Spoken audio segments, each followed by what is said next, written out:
So it's now official. They just had a press conference to announce that Billy Joe Saunders has signed a multi-fight deal with Matchroom, Eddie Hearn, Sky Sports, DAZN. On paper, this looks like the best move for Billy Joe's career. Billy Joe is willing to fight not only at 168, where he currently holds a belt, but also back down at 160, which is more his natural weight. And of course, at 160, DAZN have got the biggest fighters. They've got Golovkin, they've got Canelo, they've got Demetrius Andrade. So it should now be easier for Billy Joe to get those fights.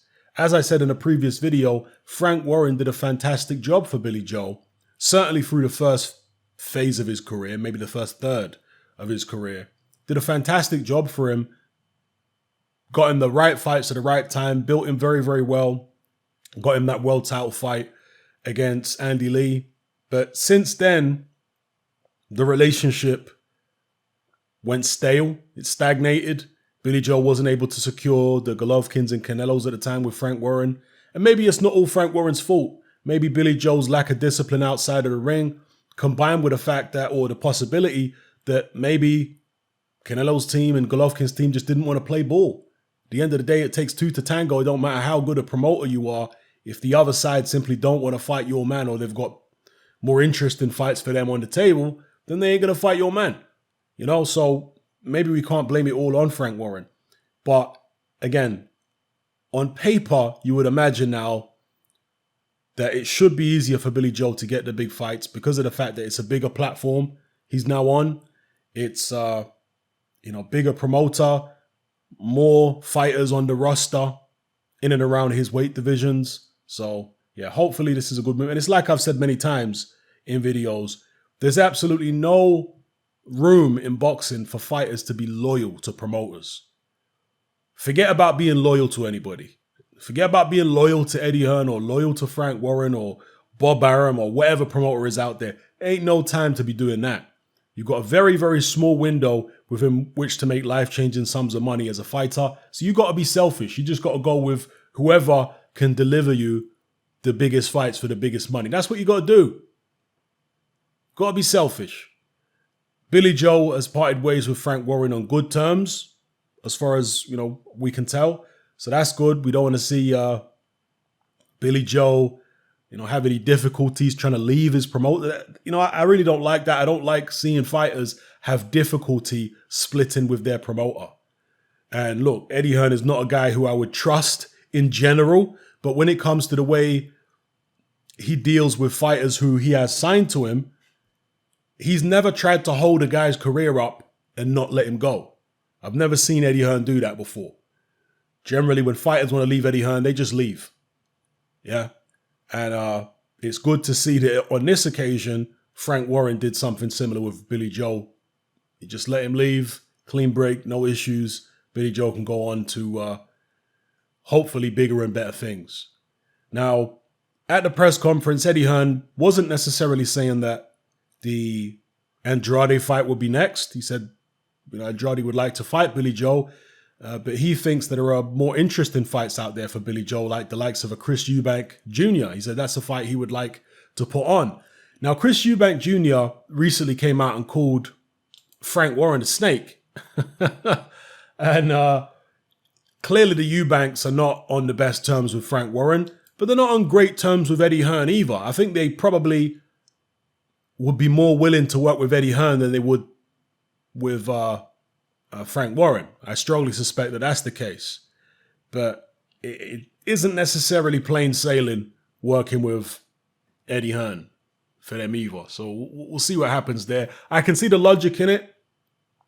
Hearn wants to bring a big domestic dust-up back to the UK. Seemingly was unable to get AJ versus Ruiz, the rematch in the UK.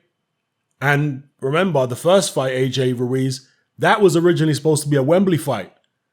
Yeah, they were supposed to have a Wembley fight. They couldn't get Dylan White. They couldn't get a bunch of opponents. They ended up scrapping the Wembley date in early 2019 and going to the United States instead because they couldn't secure an opponent for Wembley. So Sky must be putting pressure on Eddie Hearn to get a big domestic showdown. So I can see from that perspective why he would want to try and get Eubank Jr. versus Billy Joe. Now, Eubank Jr. is with Al Heyman at the moment. Eddie Hearn says he doesn't think that will be a problem. I suspect it probably will be a problem. You know, Al Heyman has taken the gloves off with regards to Eddie Hearn now.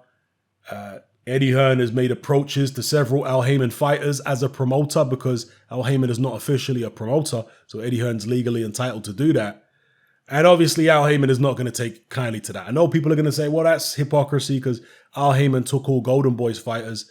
Yeah, it may well be hypocrisy, but this is what people do in business. There's really very little morality, unfortunately, in business. And people just do whatever they can legally get away with. And just because something is legal, it doesn't mean it's moral, and vice versa. So, yeah, I suspect it won't be so easy for Hearn to do a deal to have Billy Joe Saunders fight Chris Eubank Jr. I could be wrong. If the fight does happen, yeah, it's a great domestic dust-up. Most people would like to see the rematch. And I think Eubank Jr. is going to have to reassess his view on Billy Joe Saunders, because he's been acting as though Billy Joe Saunders is just irrelevant at the moment and that he is the one who's making all the moves and, you know, whatever. But now that Billy Joe's signed with Matchroom, it's changed the game in that situation. Okay, I'm not talking about the game of boxing, but I mean, in the Billy Joe Eubank situation, it's now changed. The tables are kind of turned. Now Billy Joe has made this power play. Eubank Jr. in the UK is not going to be getting the kind of promotion that Billy Joe's going to be getting. You wouldn't have thought. And, you know, done the deal with DAZN in the United States and whatnot. So, yeah, interesting times. Not many people were surprised by this because there was very strong rumors after Billy Joe split with Frank Warren that he was going to sign with Eddie Hearn, because where else was he going to go? You know, I saw some people say, oh, well, he can go with ESPN and Top Rank. Well, yeah, that's an American broadcaster. That's not a British broadcaster. Who's going to go with in Britain? If he's leaving Frank Warren, he needs a British broadcaster. You can't just do an American deal because you're missing out on British money. And the bulk of your fan base is in the UK. So he had to do a British deal. To me, it's not at all surprising that it was Matchroom. I don't think most people are surprised by this. It was always going to be Matchroom and Eddie Hearn, man. You know? I know that a lot of the fans of Gypsy fighters, because they tend to all support the Gypsy fight, you know, certain people tend to support just Gypsy fighters, like, you know, the Tyson Furies and Billy Joes and Nathan Gormans and, you know, so on and so forth. That demographic were very anti-Matchroom for a long time, probably still are. But after Billy Joe has now done this deal, after Huey Fury, of course, did his deal, their heads are spinning at this point. They don't know what direction to go in, what's going on in the world of boxing. For them, it was so simple before. The good side is Frank Warren, BT, you know, Box Nation, ESPN. That's the good side. The bad side is Eddie Hearn, Matchroom, Sky, DAZN. Boo, that's bad. Now they've been thrown into disarray. Now they don't know whether they're coming or going. You know, people get caught up in all this tribalism in boxing. As I always say, and as I've already said in this video, there's no room for fighters to be loyal in boxing, man. You just got to go where whoever's going to pay you the most money and get you the biggest fights, that's where you got to go. To hell with whatever promoter you're with at the time. To hell with Eddie Hearn. If Eddie Hearn ain't doing the job for you, go elsewhere. Cut him loose. You know, Frank Warren ain't doing the job, cut him loose. If Al Heyman ain't doing the job, cut him loose too. You know, I know Al Heyman's got a very good reputation among fighters. As has Eddie Hearn, to be fair. Among the fighters that have signed to Hearn, he's got a good reputation. He's not a guy who tries to drag his fighters into legal squabbles when they try and leave him. Now, there might be a legal squabble between Matchroom and Andy Ruiz if Ruiz tries to get out of his AJ rematch, but that's different. Ruiz is not a Matchroom fighter. That's somebody who is refusing or potentially refusing to honor his contract against a Matchroom fighter. So Eddie Hearn's actually fighting the corner of his fighter, Anthony Joshua. But in terms of fighters who have actually signed with Eddie Hearn, I've never heard of anybody having any problems with regards to trying to leave him or anything like that. You know, not like with Bob Arum. When Mikey Garcia tried to leave Bob Arum, look what happened there. He was kept out of the ring for 2 years. What about when Andre Ward tried to leave Goosen? Stagnated his career for years. You know, when Marco Hook tried to leave Sauerland, plenty of issues there. When Artur Beterbiev tried to leave Yvonne Michelle, lots of issues trying to, you understand? And Frank Warren has got a long history of being involved in legal disputes with fighters who have tried to leave him or have left him. Eddie Hearn doesn't have that kind of history. So look, Eddie Hearn is not a guy I would implicitly trust with anything. Let's not get confused. But when it comes to boxing, he does appear to have a good reputation with his fighters, as does Al Heyman. Okay? But Al Heyman has a more cultish kind of vibe going on with his fighters. With Eddie Hearn, it's like a business thing. They're like, okay, Eddie's this, that, and the other. He's got banter and many of the fighters are friendly with him. But with Al Heyman, it's like this cult that people get inducted into and they all start speaking the same and it's very weird. And many of those fighters need to see the light. They need to realize that Al Heyman is just one guy. Don't let nobody, whisper propaganda into your ear. Al Heyman's very smart, by the way. That's one thing I've been meaning to talk about, is the fact that he really is, in my view, the smartest. I know he's not officially a promoter, but the smartest businessman in boxing that I know about. He's very, very smart. It doesn't mean that everything he does I agree with from a moral point of view. It doesn't mean everything he does I agree with in terms of it being best for boxing. No. But he's a very, very smart and shrewd man. He's obviously a Harvard man. He was involved in the music industry for many, many years, managing extremely high-profile acts before he even got into boxing. And obviously he had tremendous success with Floyd Mayweather and many other fighters afterwards. So Al Heyman is an extremely, extremely smart man and probably smarter than Eddie Hearn. In fact, I would say definitely smarter than Eddie Hearn.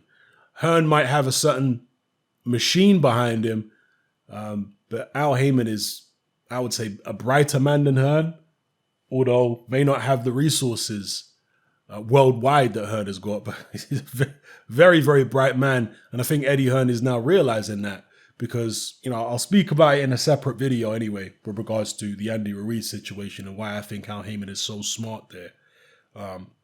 But anyway, yeah, Eddie Hearn signing Billy Joe Saunders. Hopefully it's the best move for Saunders. Let me know what you guys think in the comment section below in terms of what opponents you'd like to see Saunders in with now that he's signed this deal and what fights you think are most realistic. Do you think he should be fighting in the States against somebody, in the UK? In fact, that's a good point right there.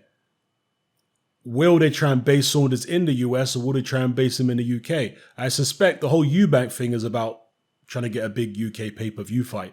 But failing that, to me, it looks like the US would be the most logical option because you got Andrade over there. Is Andrade really going to come to the UK to fight Billy Joe? Maybe, because Andrade's not that big a name in the States yet. So maybe he would come to the UK to fight Billy Joe. But certainly the Canelos and Golovkins and those kind of guys, they ain't coming to the UK to fight no Billy Joe Saunders. I wouldn't have thought anyway. I mean, now we've got Lomachenko fighting Campbell in the UK, but, I would imagine those would be American fights. Let me know what you guys think in the comment section below about all the points I've raised in this video. It's happening, I'm out.